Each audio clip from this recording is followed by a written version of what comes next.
नमस्कार। आज हम हिमाचल प्रदेश उच्च न्यायालय के एक हाल के फैसले पर गहराई से बात करेंगे।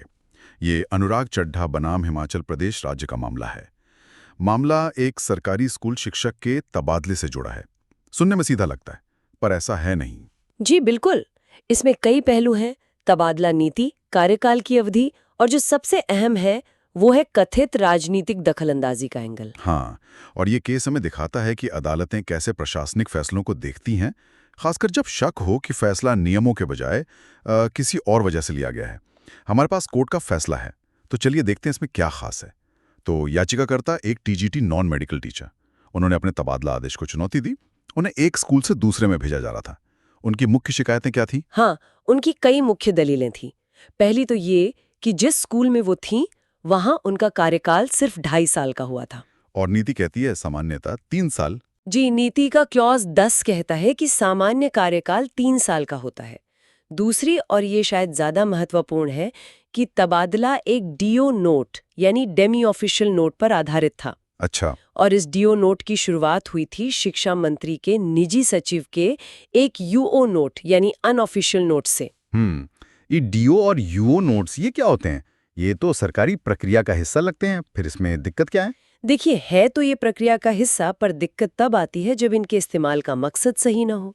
याचिकाकर्ता का आरोप था कि ये नोट असल में एक सिफारिश थी। सिफारिश? हाँ, कि ये तबादला किसी सार्वजनिक हित या प्रशासनिक जरूरत की वजह से नहीं, बल्कि सिर्फ किसी और व्यक्ति यानी प्रतिवादी संख्या 5 को एडजस्ट करने के लिए किया गया था। अच्छा, मतलब किसी और को फायदा पहुंचाने के लिए।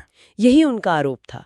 और उन्होंने ये भी कहा कि उनके पिछले स्कूलों के कार्यकाल को मौजूदा कार्यकाल से जोड़ना, जिसे क्लबिंग कहते हैं, वो भी गलत था। ठीक है, लेकिन सरकार का भी तो अपना पक्ष रहा होगा। उन्होंने क्या जवाब दिया इन सब पर? बिल्कुल, राज्य सरकार ने कहा कि तबादला तो सक्षम अधिकारी की मंजूरी से हुआ है। और उनका तर्क था कि याचिकाकर्ता 2015 से ही, मतलब काफी समय से, 25 किलोमीटर के दायरे में ही तैनात रही हैं।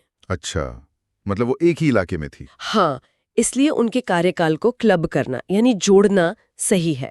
सरकार ने यह भी कहा कि भाई, तबादला करना तो विभाग का अधिकार है और अदालतों को इसमें ज्यादा दखल नहीं देना चाहिए। इसके लिए उन्होंने सुप्रीम कोर्ट के कुछ पुराने फैसलों का हवाला भी दिया। तो मामला यहाँ थोड़ा फंस गया। एक तरफ नियम, दूसरी तरफ सरकारी अधिकार और पिछली पोस्टिंग।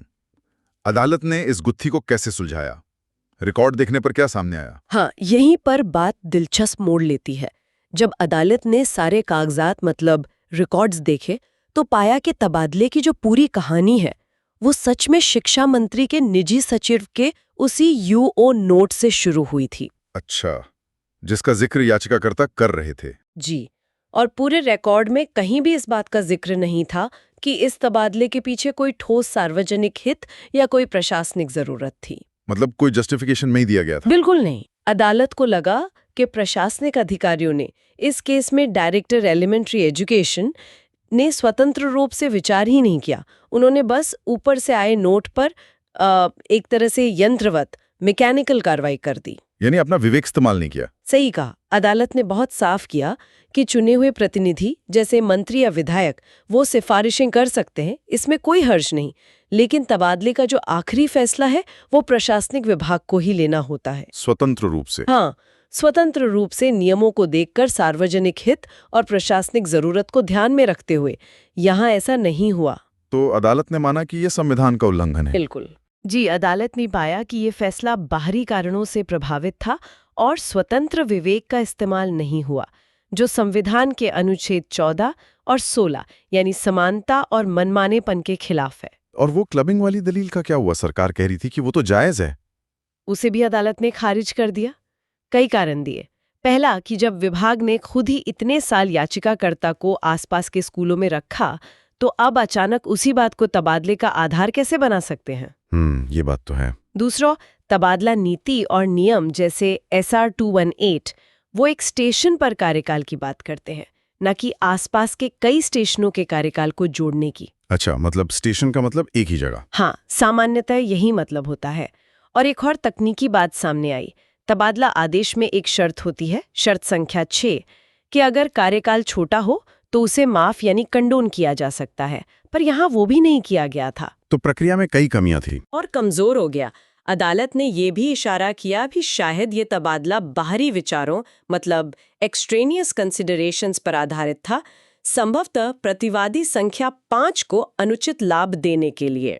क्या अदालत ने ऐसे ही पिछले मामलों का भी जिक्र किया? जरूर। अदालत ने तारा देवी, रवि भंडारी, रमेश कुमार जैसे कई पुराने फैसलों का हवाला दिया। इन सब मामलों में यही बात सामने आई थी कि अगर तबादला सिर्फ राजनीतिक सिफारिश पर हुआ है या बिना किसी प्रशासनिक कारण के, तो वो रद्द किया जा सकता है। इन मामलों ने एक तरह से नजीर पेश किए है ना? बिल्कुल। ये सिद्धांत स्थापित हो चुका है कि तबादले मनमाने ढंग से या बाहरी दबाव में नहीं होने चाहिए। तो आखिर में अदालत किस नतीजे पर पहुंची? फैसला क्या हुआ? अदालत ने 31 अक्टूबर 2023 के उस तबादला आदेश को रद्द कर दिया। रद्द कर दिया। जी। इस पूरे मामले का सार या निचोड़ कहें तो ये है कि सरकारी कर्मचारियों के तबादले नियमों के दायरे में प्रशासनिक निष्पक्षता से और सार्वजनिक हित को ध्यान में रखकर ही होने चाहिए, महज राजनीतिक इच्छाओं या सिफारिशों को पूरा करने के लिए नहीं। पारदर्शिता और प्रशासनिक कारण सबसे ऊपर होने चाहिए। बिल्कुल। और ये फैसला प्रशासनिक कामकाज के लिए एक अहम संदेश भी देता है। सही कहा। और ये हमें सोचने पर भी मजबूर करता है ना, कि ये जो प्रशासनिक स्वतंत्रता है और जो चुने हुए प्रतिनिधियों का इनपुट है, इसके बीच सही संतुलन कैसे बने, खासकर जब कर्मचारियों से जुड़े फैसले लिए जा रहे हों। ये संतुलन क्यों जरूरी है और इसे बनाए रखने के लिए क्या व्यवस्था होनी चाहिए, ये एक बड़ा सवाल है जिस पर विचार किया जा सकता है। बिल्कुल, एक जरूरी संतुलन जिस पर आगे भी बात होनी चाहिए।